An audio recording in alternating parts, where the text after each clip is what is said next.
To give the programming, I'm Chase Ingram. I'm Captain America. Along with me is Bill Grundler. And Bill looks really good right now. It's warm here in California, fellas. Warm.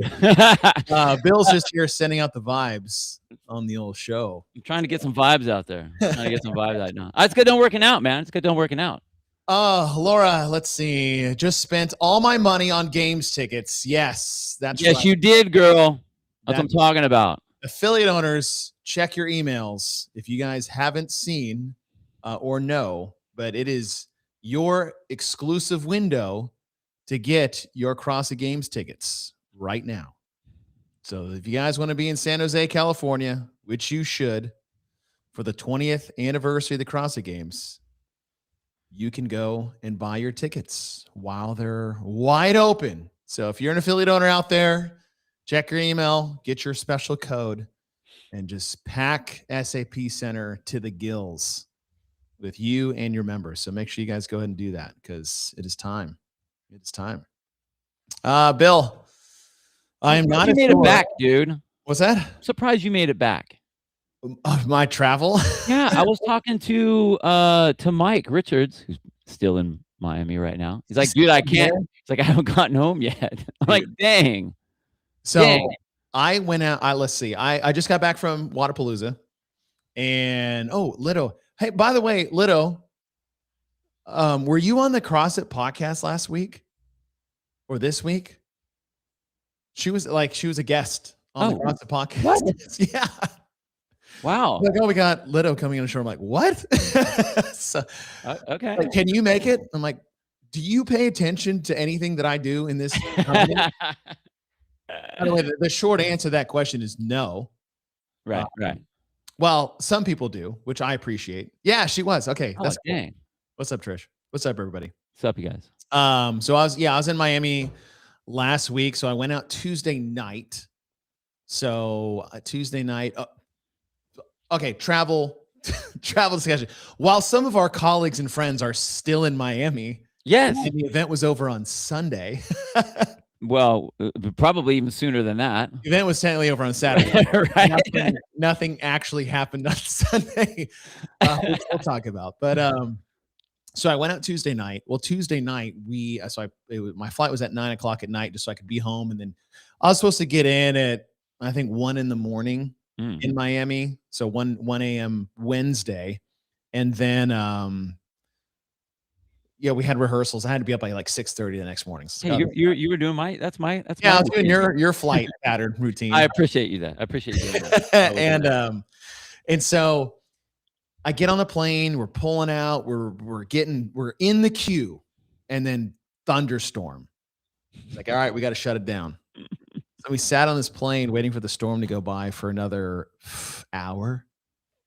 And so I land in Miami at 2, get to the hotel at 2:30, 3:00.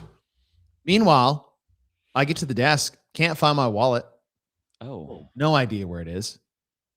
So now I'm like, oh, great. I've left my wallet on the plane, or I left my wallet at whatever Starbucks, and I'm tearing up everything, looking around, nothing.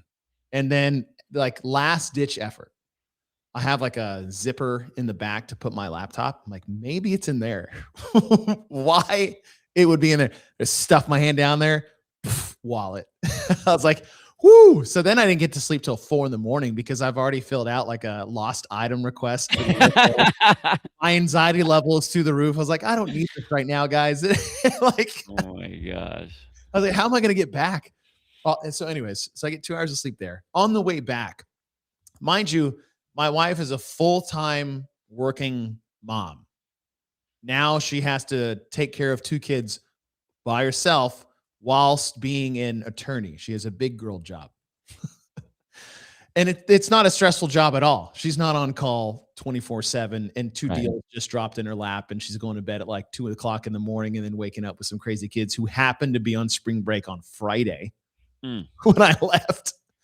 And now I've already been gone. So let's just say it's been a long week for her. Yeah. Tuesday to Sunday. So I go to the airport.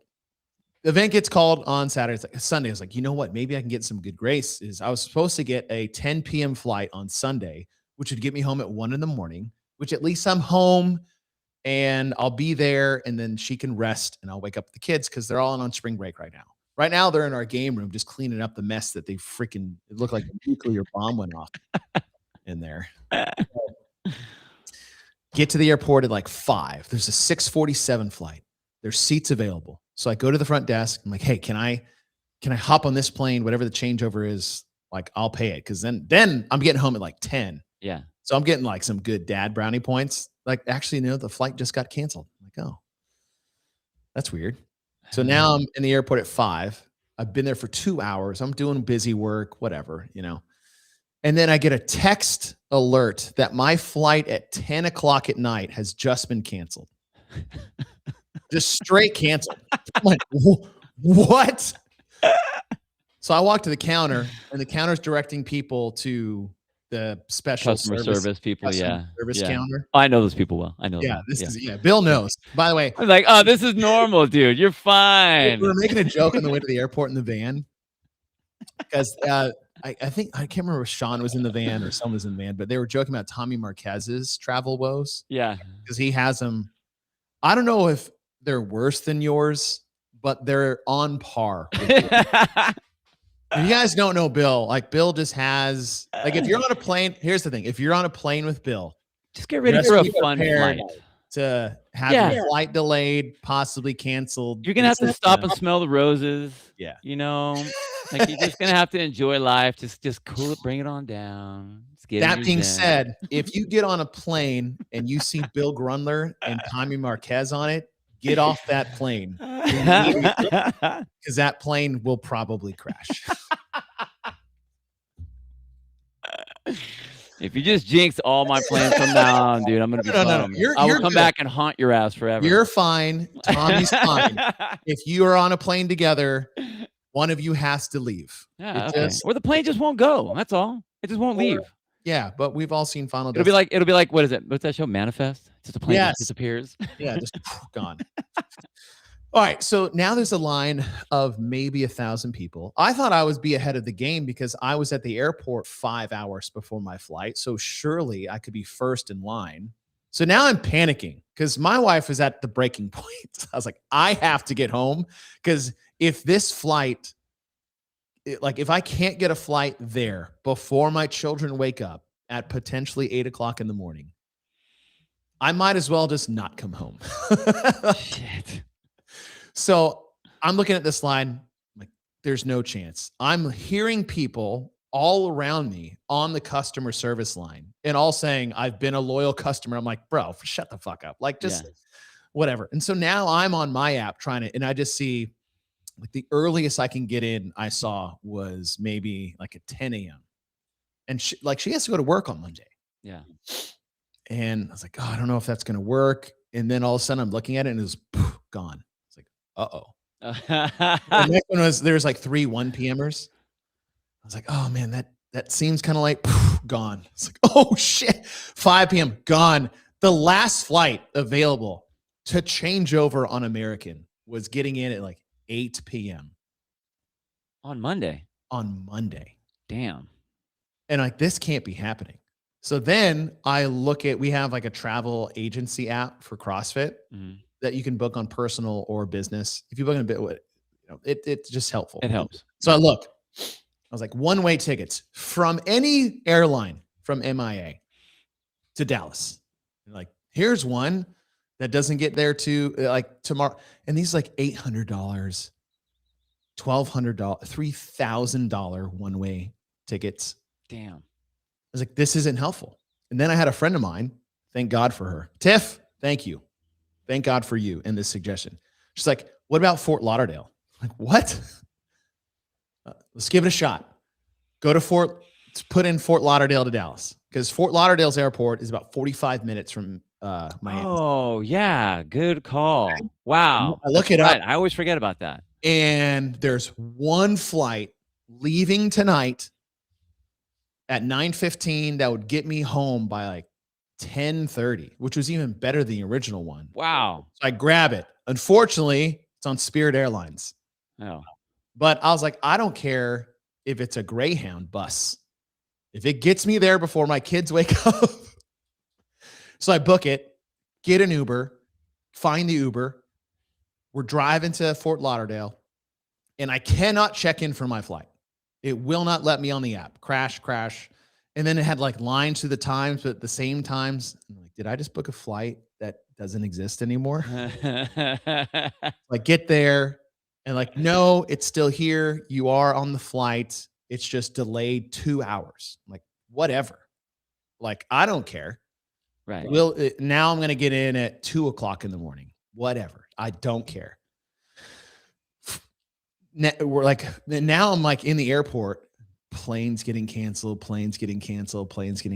Ours is still delayed by 2 hours. Plane finally arrives. It's like, yes. Like, well, they're like, good news, the plane's here. Bad news is we're waiting on a flight attendant that we need that is delayed, but she'll be here in like an hour. Fine, whatever. We're supposed to board at like 10:45. We didn't get the doors open. Like, it's all happening, Bill. Doors open. We board the plane, but we board at like 11:15. Again, Dude, whatever. that's not bad. Yeah. It's not bad at all. Right. What's another 30 minutes? We all get on the plane. I don't know if it's just because it's the vibe of Spirit Airlines, but we were sitting on that plane boarding for at least 30 minutes for another group of 10 to 20 people that were just late. Oh, hang on a second. Ashley. No, it's my mom. Oh. All right. Talk to the people. Well, hi, everybody. I did not go on that plane. He's still on there. I can still hear you ringing, dude. All right, maybe he's off now. Okay. Before we get to the open stuff, are you back? Are you on or are you not on? I hear you, dude. I don't know if everyone else can hear you. Did anyone in here in the chat, did any of you guys go to Wodapalooza? All I saw were rainstorms, cancellations, a bunch of volunteers dancing in the rain. Put it in the chat if you guys were actually at Wodapalooza. I didn't get to go. I was bummed. I didn't get to go. I felt bad for Wodapalooza. I couldn't believe. I mean, there's always been storms there. They've had them all the time. They've had not cancellations, but they've had rain delays and thunderstorm delays and like hurricane delays and all that kind of stuff before, but never have they canceled like basically a whole day of competition. I thought it was great that they allowed the athletes to go to some of the local CrossFit affiliates like that and do the open. I think that was really cool. You know who suggested that? Oh, is that you? Is that you, Mr. Affiliate Rep guy? Yes, it was. Great job. Thank you. Look at you, affiliate reps, doing affiliate things. Well, we suggested it.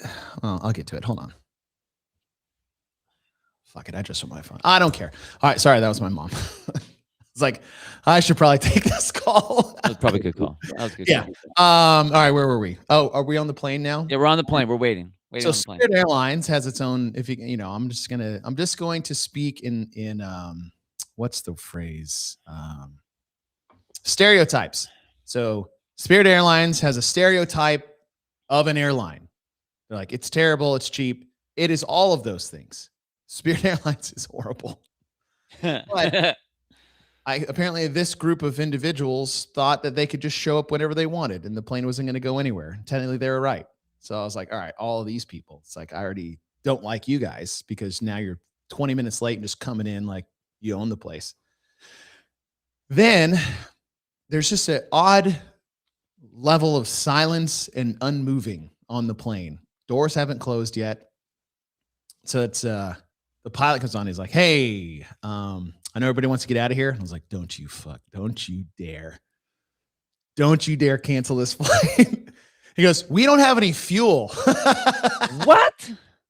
We're out of fuel. We're waiting on the fuel truck. It'll be about 20, 25 minutes. I'm like, that's fine.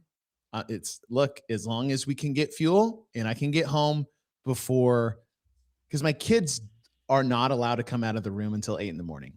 when they're out of school. We have these really awesome alarm clocks.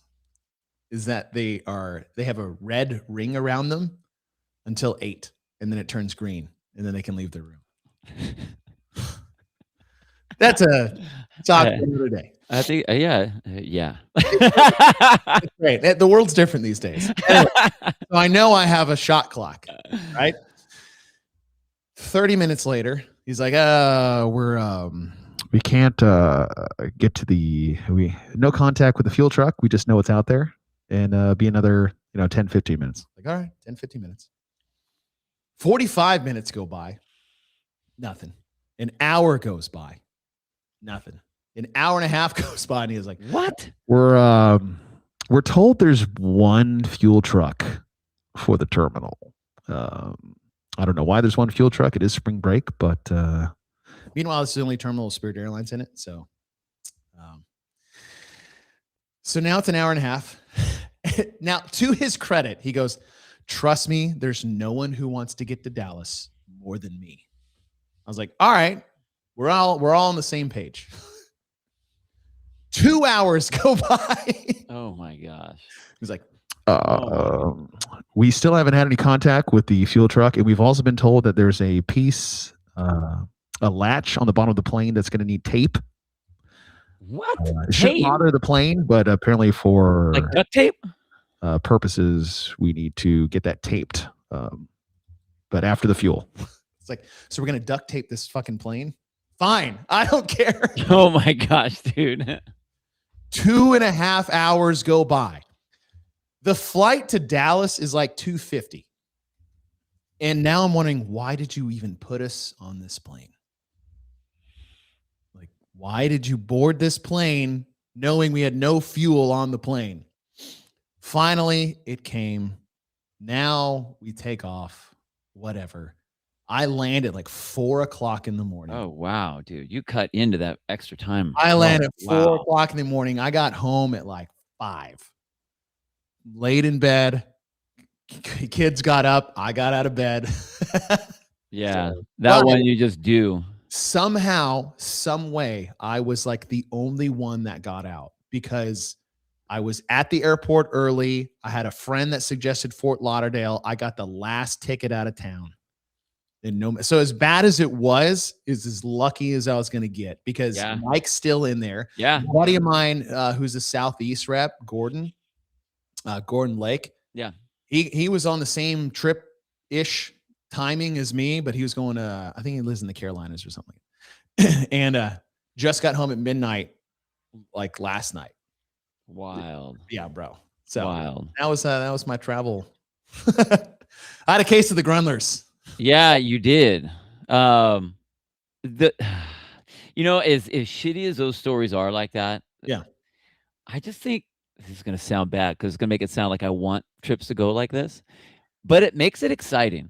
You know what I mean? Like, it's like you get on the plane, you zone out, or you're on your phone, or you're trying to do busy work or whatever. But it's like, you'll always remember those because you're like, remember that one time where this weird thing happened, and then that weird thing happened. You got in at this time, and you had to do this. Yeah. Like, I think of those all the time. That's why I don't like going to Denver ever, because I've spent way too many nights in Denver where something has happened. It's weird. Denver. No. What I was going to say is that that was this whole week at Wodapalooza. Yeah. Was there any nice weather at all? Saturday was great. Okay. And then Wednesday was great. Well, because they almost paused the open, right? The open. They were right? so close. It was funny is that, so when T-Mobile or AT&T basically like shut the internet down to San Jose 5 minutes before the open announcement for 26.1. Yeah. The rain that just came in during like for an hour leading up to the announcement for 26.3, and then at 5-10 minutes beforehand, everything just kind of cleared, which was kind of perfect for the athletes because it was cooler. Yeah. A little overcast, and they cleaned everything, and the athletes got a clean run for 26.3. Yeah. But that was all weekend. And, we had to hide, or not. Well, one time we did have to hide is after the individual women finished is when that huge lightning storm came in. Yeah. Which is why the men didn't get to finish. And so while that was happening, we were underneath the tarps, right? They got tents and they're all metal poled out and whatever. And then the lightning came, and basically the staff, the head safety staff came in and was like, everyone has to get out of here and just go across the street and find shelter. Yeah, you're in a giant lightning rod right now, sitting out in the pouring. middle of the beach. And I was like, but then I'm gonna go outside and pouring rain. I mean, like Ariel Lone was there and her daughter with like they just had all the athletes. They're like, you have to leave. And so we text Charlie Doobie, who was there. It was me and Bella, Sean, and we're like, they had a truck kind of there, like it was like a trailer. Yeah. Like, where are you guys? Like, we're in the trailer. They're like, right here. Huh. It's like, is there room in the trailer? It's like, yeah, it's totally room in the trailer. So we all go in the trailer. There's like 20 of us just standing, just and we just waited. Dude. We just waited it out in the trailer. That's wild. And then that's when I suggested, because then we were having the conversation with Charlie, and he was on the phone with Dylan. Like, what do you think we should do for the men? And it was kind of cool that they asked me, like, not that I would make any decisions, and I didn't make any decisions, but he's like, hey, we're trying to figure this out. Yeah. I was like, well, you could either obviously postpone it to like early tomorrow. He's like, well, we're trying to think about it covered. It's like, I think covering it is the least of our problems right now. Yeah. Like getting it done, because James was going to win. Ty Jenkins was most likely, percentage wise, going to get second. But Austin Hatfield and Yonakoski were only separated by 2 points. Right. I don't see Yonakoski beating Austin Hatfield in a bench press workout. Right. Right. But this was a lot on the handstand walks as well. And I don't really peg Austin Hatfield as the most strategically sound individual, and Yonakoski a bit more. And Yona's good on his hands too. He's great. Yeah. And that's when the truck is. And I was like, dude, just take him to an affiliate and go run this right now. It's 20 guys. What affiliate owner would not get a phone call at 9:00 at night? Like, hey, can the elite men's individual field do the finale in your gym? No, sorry. We have a class at that time. Sorry. Or I call him home. Like, you could wake me up at 9 p.m. and tell me that, and I would go open up my gym and just roll off the red carpet to Wodapalooza. Right. Totally. So, and I think some of them might have done it later, but so that's when we first suggested that, to just go do it in an affiliate. Yeah, I know, that's great. It's an easy one to do an affiliate. All you need is, even if you're on 50 feet, because the handstand walks are 50 feet, the distance that they had to go and broken was 25. Right. So Right. anyway, that was one of the. Dude, it was crazy. I will say this. So I know we're talking 26.3, and we will. Is that the collab? First of all, how shocked are you that 26.3 did not get leaked? Extremely, because everything has gotten leaked.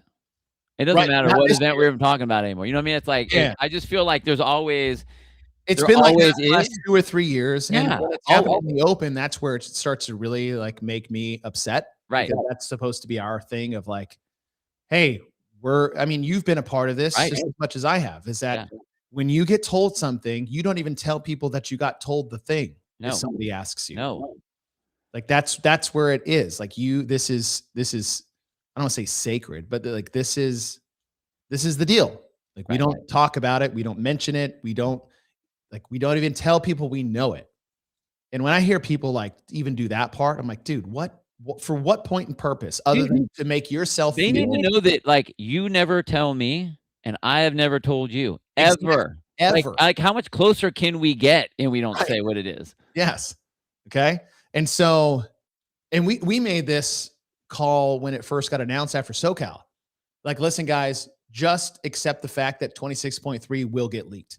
I know. Remember that? Yeah. Because as soon as they give it to Wodapalooza, it's going out. Somebody. As soon as it gets to Wodapalooza, it's going out. And it never did. And you know why? They never told Wodapalooza. Like officially? Never. I mean, that's kind of funny. So if anybody wants to know, all right. So if anybody's out there, how did the semifinal events get leaked 2 years ago? Because CrossFit had to tell these event directors what they were having to program. How did things get? Because they told too many people who do not hold the same things that Bill and I hold true to, that most every other employee, nay, all of them now, Right. now, you guys, And here's the coincidence. They never told Wodapalooza anything. No leaks. There's a certain amount of people that have been fired since last year that were on the media marketing team. No leaks. Crazy. Hmm. Crazy how that works. This guy's going to just do the math there.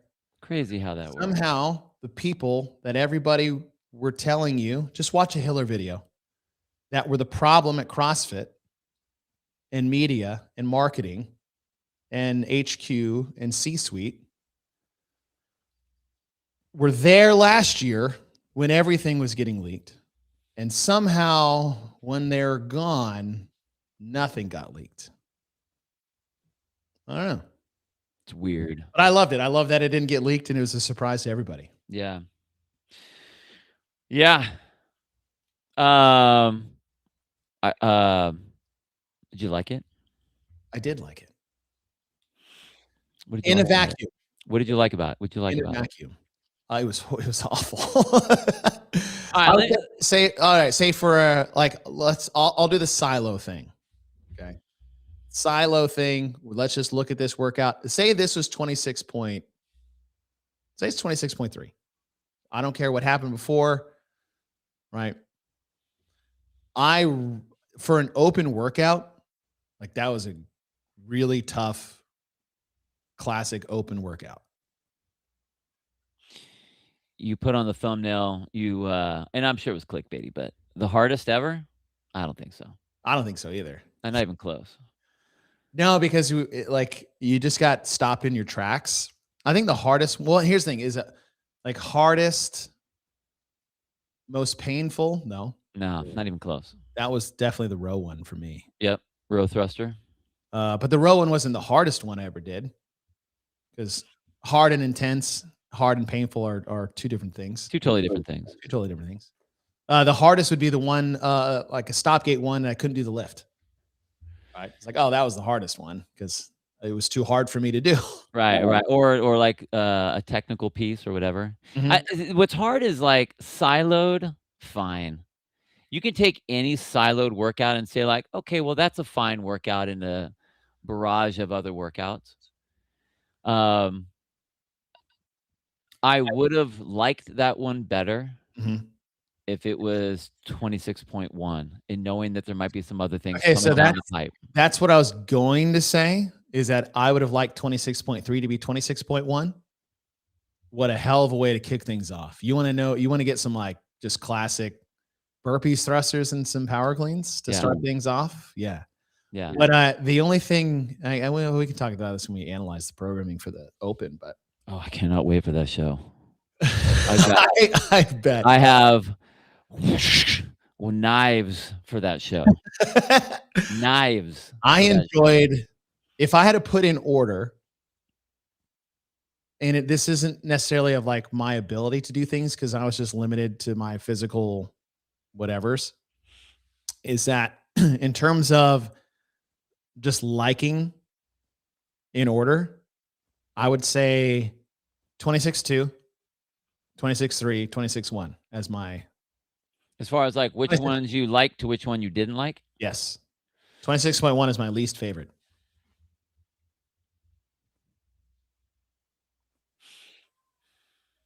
$26.2 was super fun. I just couldn't do the lunges. I would have really loved to do this one with good knees. Yeah. I think I would say 26.2, 26.3, 26.1. Okay.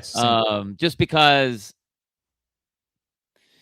I feel that the open needs some stuff to test people. And I don't mean dude, I swear to God, I'm gonna open up a freaking can when we do the analyzing show because it's so hard. So hard. Like a disclaimer of like the opinions of Bill Grundler. Yes, well, we definitely have that. There needs to be a test, and at least on the second one, there was a test of some things, not just how fast can you go, not just your capacity, that is all that was really done. There was something that it's like, okay, you were going to have some people classically that would be like, all right, I got my first chest to bar pull up. I don't think it'd be a lot of the pull up, but chest to bar, okay, maybe. there were people that got to do the ring muscle up or got to get to the ring muscle up. I totally would have revamped that workout completely, but I like the fact that it had some things that were outside of what the general population could do. Yes. Because when I think of the open, there was always that. Mhm. And that's part of what separates people. And if you look at where people were on the muscle up, Right. the range between didn't get a muscle up, I got 1 muscle up, I got 5 muscle ups, I finished the workout. Mhm. I mean, there's well, there's also I think the bigger range is like 1 to no muscle ups. right. But the second biggest one, and it actually might be bigger, is the tie break times on the no muscle up people. Oh yeah, huge. 10,000 people. I Yeah. think. Well, I mean, because that's Or- what I mean. Like, if you didn't have it, then that was the race. You had to sprint that piece. Which, if you sprinted that piece just to get there, that's a hell of a workout. Yeah, totally. Totally. But I for this one in a silo, it was good because it was hard. I mean, you can't say, well, it's dumb because it was burpees. We've done 7 minutes of just burpees. So I mean, like, technically it's the same thing. Man, it was monotonous. Yes. It was mind-numbingly monotonous. It was. How many Which times I finished one set and I was like, oh, damn it, I got to do that again. yeah, I just tried to get into like a burpee clean, burpee thruster, burpee clean, burpee thruster, put on a plate, do some burpees, put on a plate, do some clean. Like, I just had to Yeah. I don't it wasn't exciting, I don't think. It was it sucked. For a group of people that do burpees all the effing time. Yeah. Like, we do a lot of burpees as CrossFitters. Mm. You would think that, like, we would know exactly what the stimulus of the barbell stuff would feel like, but, like, wow, 95 pounds felt way heavier than I wanted it to feel. Yeah. You know what I mean? And then, like, the clean, and I'm good at cleans, you know, are. and even the cleans at, like, so I got the cleans at the 135, and I was like, whoa, okay, all right, I actually feel these. Right. Which was crazy. But, like, at that point, you're 15 minutes into 120 whatever burpees, and, you know. So it wasn't a barbell movement at all. I mean, there was so much of the burpees, but I don't think it was exciting. It was fine. Siloed, it was a okay event. Mhm. It would have been a much better event if the other 2 events were what they needed to be. Fair. So I'll say that. If I had to revamp that in a silo, well, I'd say under the guise of we've already done the wall ball shots. I think it would have been cool to do 10 on the burpees and 15 on the bar work, but have it cleans and snatches.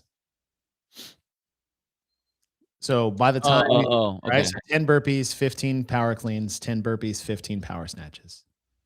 2 rounds. So that gives you 30 and 30. Mhm. And you go 95, 115, 135. If you get to 135 bar, then you're not really doing grace because you're not doing the journey. Right. You do Isabel. Right. Or do overhead squats. And keep the numbers all the same. But that's for a different show. Yeah. So many things to talk about on that. Yeah, show. and we'll save it. But I'll say this. The coolest thing that CrossFit has ever done for an activation or partnership with an event was having that competition floor for people to do 26.3 all weekend long. It was. How'd that work out? It was, Bill, it was better than I could have imagined. Really? They had 30 lanes out there, all sardine canned in there. Nobody gave a shit. They had MCs the whole time, a DJ the whole time. You would go out there with a partner for an hour block, and you just walk out there, say I had a 9. So say I did it Saturday morning, and Sean was my partner, Sean Woodland. You walk out, they give you 10 minutes to warm up, and then one goes, and you judge them like a group class. Yeah. And then when it's over, you get 10 minutes to warm up, and they judge you. Oh, that's super cool. That's what they did that on the hour. every hour from 8 a.m. to 8 p.m. every day. Damn. And it was packed every time, every heat. It would be interesting to know how many people actually were running. I asked because Push Press was managing it in terms of the sign up. So they have the information.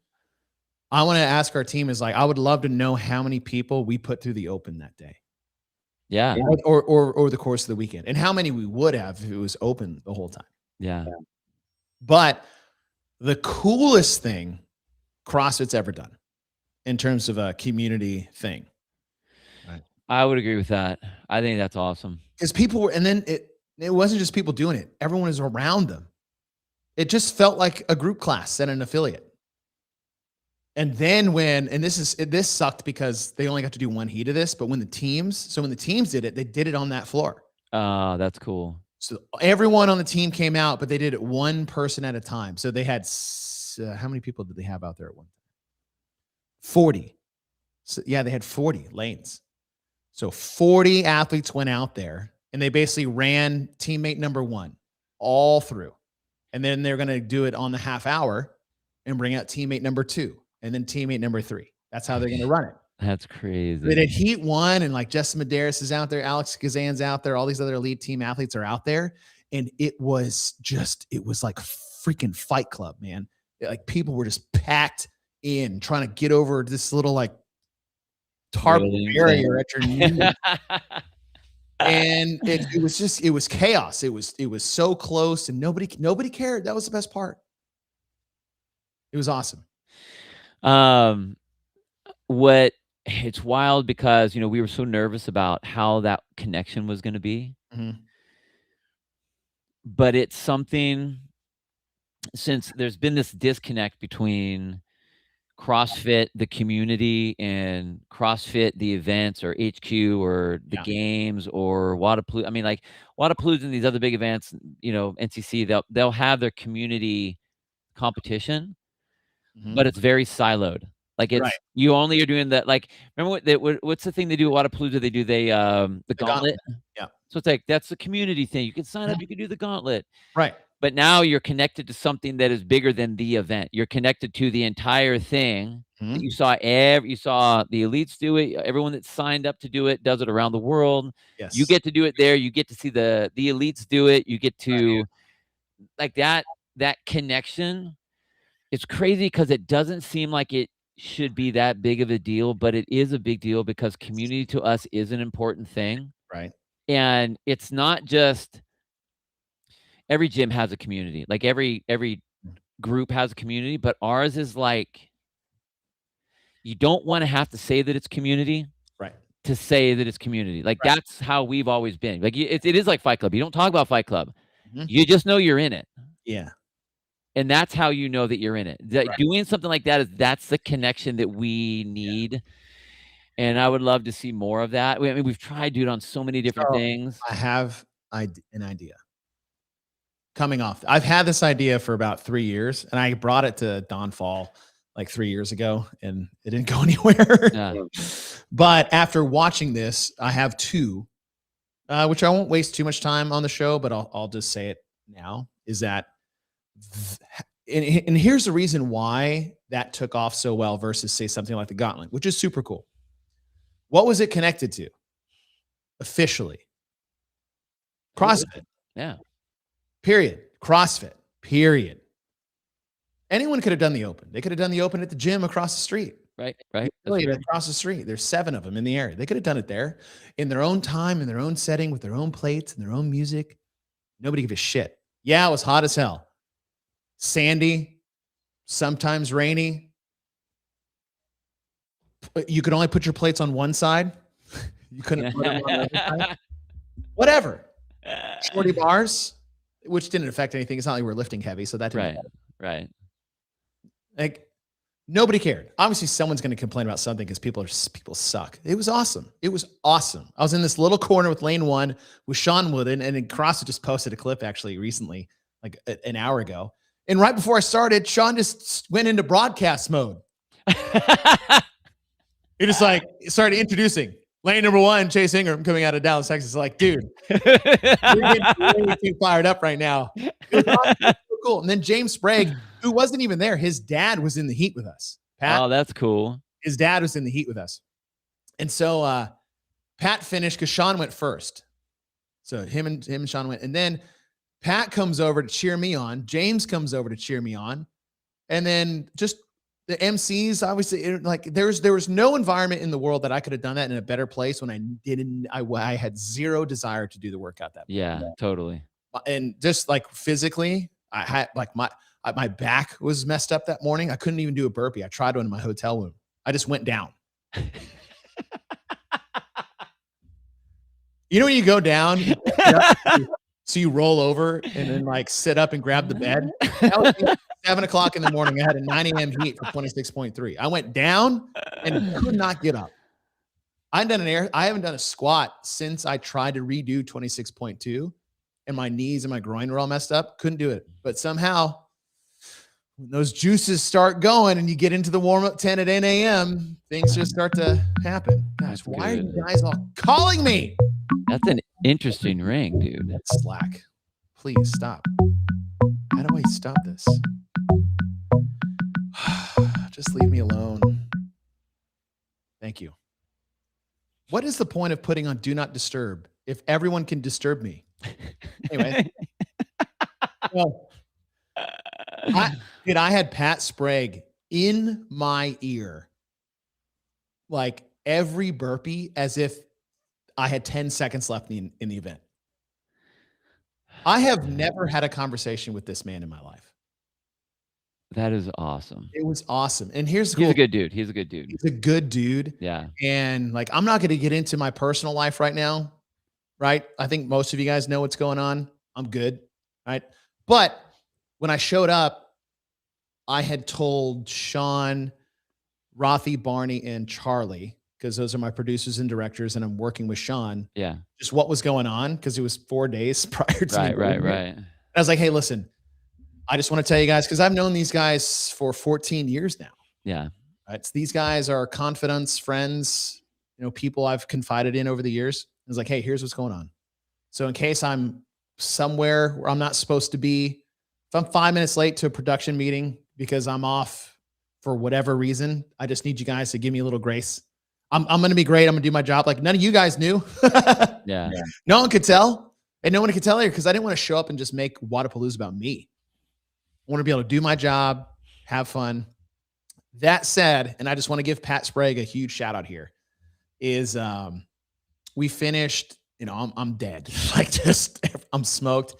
And I'm walking around and we run into each other afterwards. And I was like, hey, dude, I just want to let you know. I was like, thank you for doing that. And he was so kind. He's so gracious. I love his relationship with James. Yeah. Like I love their father-son bond because it reminds me of my father-son bond. And like, I've always loved that. So anytime that gets on display, it just warms my heart and just fills me with joy. And I'm a really bad sharer, like of the real stuff. I wouldn't share, like nobody knows anything that's going on. Totally. Like the only person I really share anything is Bill. True. That's it. And I get in trouble with some close friends because they're like, you need to share stuff more with us because we want to help you with those things. It's like, no, I'm good. Yeah. I'm not really good at that either. Right. So yeah, this is how we are. And I just sat there because I know Pat and James are very spiritual, God-driven people. And I am as well. I'm just not as outward as they are. And, that takes bravery that, most people don't understand. And it's like, you know what? I feel like this is a good moment. And so I was like, hey, can I overshare for a second? Oh, dang. Yeah. And he would be a great dude to say that to, man. Wow. I've never had a conversation with him before. And I was just sat there. I was like, hey, can I overshare for a second? He goes, sure. And I did it on Saturday. Yeah. The thing that happened with my dad was on Saturday. Yeah. It was actually right before I went on the broadcast for Colton Mertens. Yeah. 5 minutes prior. Wild. And I was like, hey, I just want to let you know that this happened last Saturday.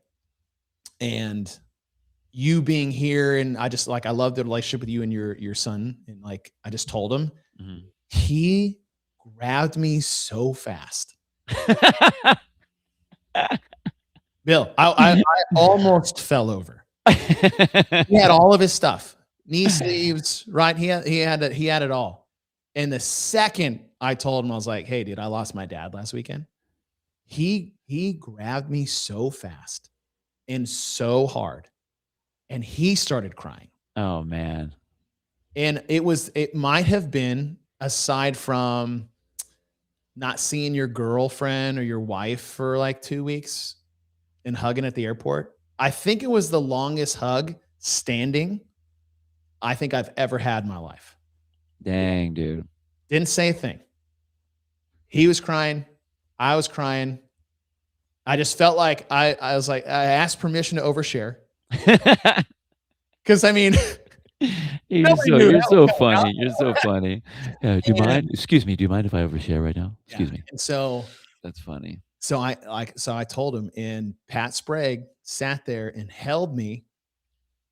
That dude is strong, by the way. Yeah. I couldn't get away. Like, even like if I wanted to break the hug. No. This was like a Disney princess hug where like he was the little kid. If you guys don't know, this is a rule in Disney World or Disneyland that if a child hugs a Disney princess, the Disney princesses are not allowed to let go until the child lets go first. So if that child wants to hug the Disney princess for 10 minutes, the Disney princesses will hug that kid for 10 minutes. Well, I was Disney princess in this moment, and Pat was the little kid. And yeah, so like that was because like he's kind of my dad's age. Yeah. And like I said, like their relationship reminds me of mine, and their love, like that bond is amazing. I love to see that. And so when I told him that, man, like he just, no hesitation, nothing, wrapped me up hard. And it was awesome. That is, dude, that's so good. And then later he sent me a message, and it was a beautiful message. But like, Pat Sprague, if you're out there, I love you. Thank you for that. You're an incredible father. You've got an incredible son. And what you guys have done with your family, like through CrossFit, like that was awesome, man. And that was Saturday morning. And it was like, I didn't know I needed something like that. He's the first person I've embraced that was like my dad. Yeah. So that was cool. That's crazy. That was really cool. So it was really special, really special. But yes, that was man. Yeah, my 26.3 wasn't that cool. No. Oh, yeah, I just did it. I just did it. I had a great time. I had a great time, especially I wanted nothing to do with it. And here's the thing, this is the weird stuff. Like I woke up, I told you guys, I woke up that morning, I could not physically do a burpee or an air squat. And I didn't want to do it. I was going to tell Bella and Sean, I was like, listen, I'll come watch, I'll come cheer, but I physically can't do this right now. And with what 26.3 was, like, I need to be in the right mindset and physical state to even do this. Yeah. And I did it anyways. And imagine like what I would have missed out on. Well, yeah, now. If I shit, yeah. Right? And obviously hindsight's all that kind of stuff, but dude. No, dude, everything happens for a reason. Yeah. Everything happens for a reason. Everything. So, yeah. So Pat, you're an amazing person. And I'm so glad CrossFit found you. And I'm so glad I found you through CrossFit. Yeah, that's awesome. So that was my 26.3 experience, man. Oh, and James Sprague was there for like the beginning, and he's like, oh God, this guy's going really slow. And then he left. He was doing his own fake broadcast too, so that I knew what it felt like. What a good dude, man. Like, if you guys are out there and you don't like James Sprague, I don't know, like go find something in your heart that you need to fix. Dude, he's just so nice. He's so nice. Like if you can't get past the fact that he's a God-loving guy and religion is a big, like, okay, whatever your issue is with that, fine. Right. But if you just take the dude for what he is, like he's just a very happy kid.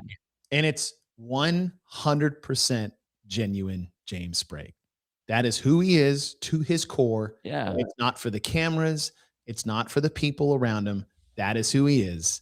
And it's really cool. We are so lucky in CrossFit to have a guy like James.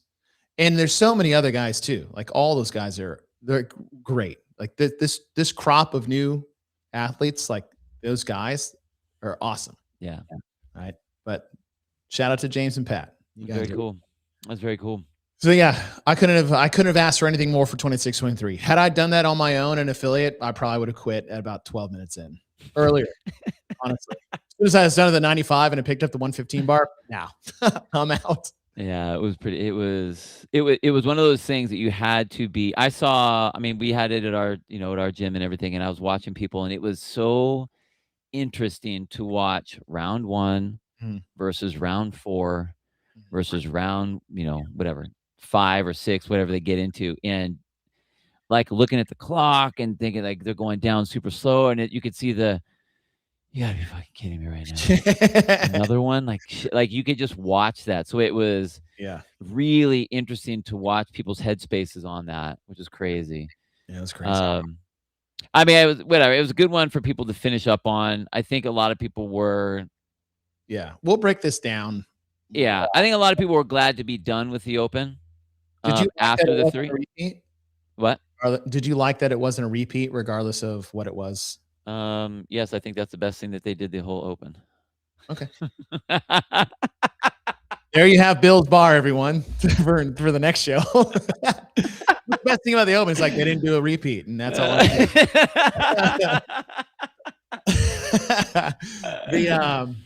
Okay, my idea. I'm gonna flesh this out way more, but this is so everyone's like, oh, we need a traveling CrossFit event, or we need like a really cool activation. What we should do in CrossFit is that at the games, pick one event that is programmed and have a side community competition floor that runs that CrossFit Games event all weekend long.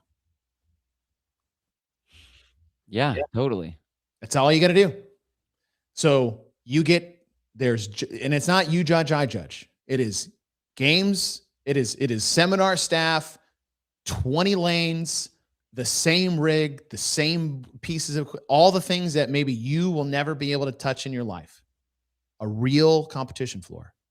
And they just take one of the games events and they do it that all weekend long. And they can have different tiered versions of it.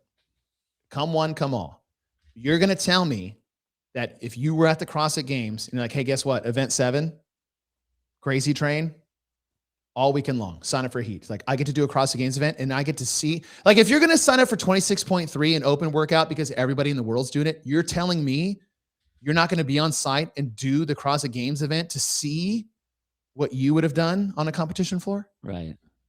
Everybody wants lane 11. Remember? Right? Yeah. Just run a normal person out. And then, Bill, you take that event and from games to open week 1 of the next season, you do a CrossFit tour and you just take that event from city to city. One every month. And you run the CrossFit Games event as your little mass participation, fun CrossFit thing. Now, what you do around those, I'm keeping to myself until I tell whoever the new person in charge is, and maybe they'll listen this time. But at the very, very least, you have that event ready to go from Tuesday to Sunday. It's already been released, and you get to do a CrossFit Games event to the T, to the exact thing that the Games athletes are doing all weekend long. Yeah, that's great. That's awesome.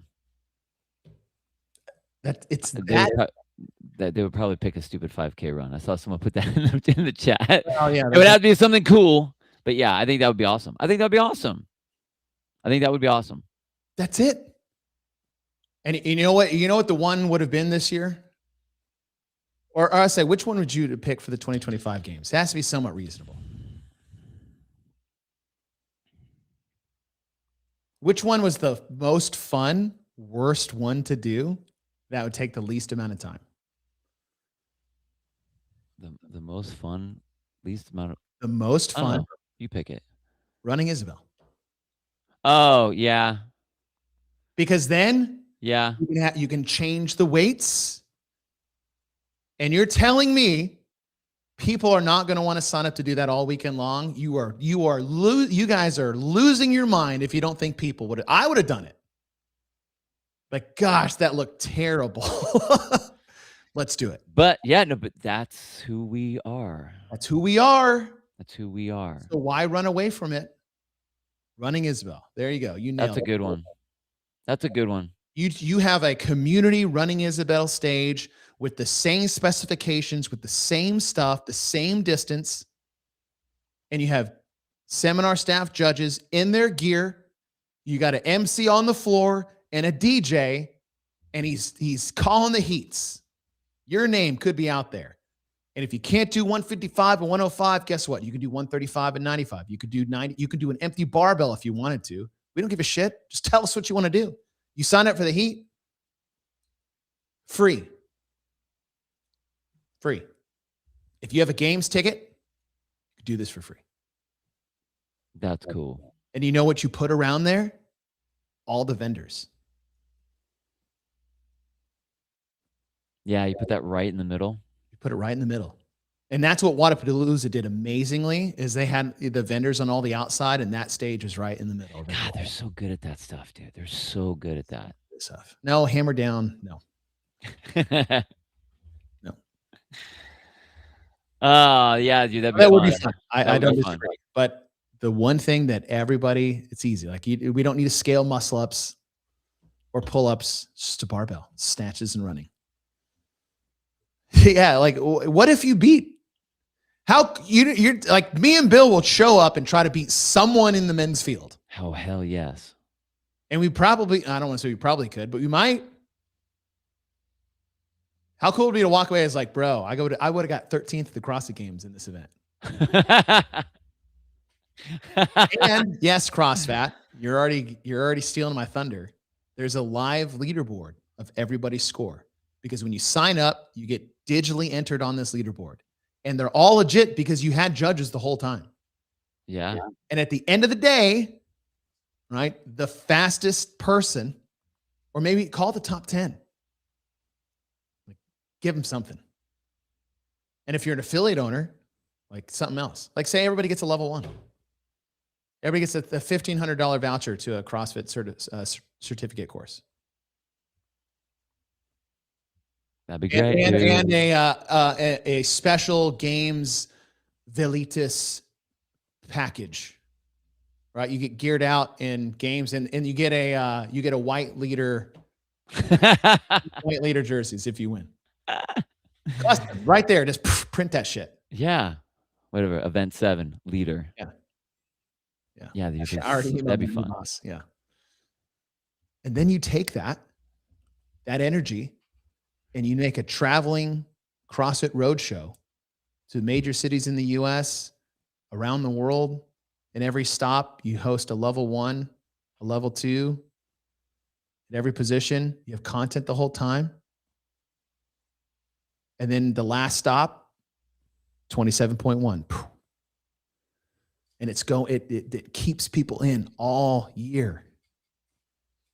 All year. That's how we do it. That's how we combat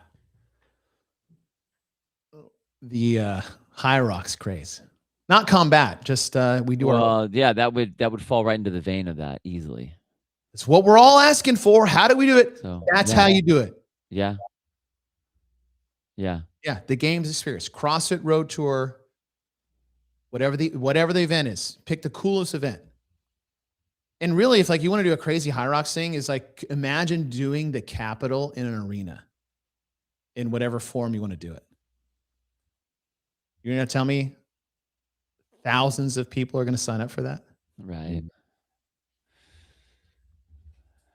Just pack it up. I think. I mean, there's a lot to flesh out on that. It would be really, really great. I have a lot more details to this. Right. Obviously, it would be depending on what crowd you're trying to get. You know what I mean? Because you'll get high rocks people. People do high rocks because the stuff is easy to do. If you start saying snatches, that right there will cut people out right away. You got to pick the right one, and you're 100% correct. Right? We're not going to do. That's why we're not doing hammer down. Right. You got to do one, and it's like, and like say on the tour, it's like here's elite, here's RX, here's intermediate, here's scaled, here's novice. Here is like the person has never done this before. Yeah, this is an option. And you're going to say that I couldn't get the dude, like one of my son's class dads, and be like, hey, dude, you want to go do this with me? It's from the games. It's like, oh, really? He's like, yeah, let's go have some fun. Just do this version. Don't he like, yeah, guys. No, they're not trying to do that. They're trying to do their own thing. Yeah. That's a whole other conversation. Yeah. That's not this. This is community building. And I need to wait until I talk about this thing because I don't want to. Anyways. All yeah. Right. All right, you gotta go. I gotta go. Guys, we'll be back. I am going on spring break. I'm going off the grid for the rest of the week for reasons of my own. We'll be back. You want to be back Monday? Do you want to do analyzing the opening Monday? I can do Monday. Okay. Yeah. Oh wait, no, I might not be able to do Monday. Tuesday I can do. Okay. We'll be back on Tuesday, where we'll analyze the programming of the CrossFit Games Open for 2026. All right, Bill. I just like to tell you look fantastic with your shirt off. Thanks, dude. You look great with your shirt on. Thank you. I was just trying to be you because you had your like sleeves blown off, and God, dude, you like that? I was like, man, dude, that's cool. I went to I was like, do you guys have a sleeveless or tank top? They're like, we have this bright lime green sleeveless shirt. I go, I'll take it. And then I had no idea what Sean is gonna do, and he's like, hey, just be ready when this show opens. I'm throwing you a softball. I was like, okay. Then he's like, which way's the beat? And I'm like, oh, flex on TV. So, all right, folks. Hey, love you guys. Not for nothing, but thank you guys for everybody that reached out. I appreciate the hell of y'all. Love you guys. Thank you for being a part of this. This is why we do this, because you guys aren't just watching the show. You guys are a part of this show, and I appreciate the hell out of each and every one of you. So that's the open. We'll see you guys next Tuesday when Bill just burns the whole thing down.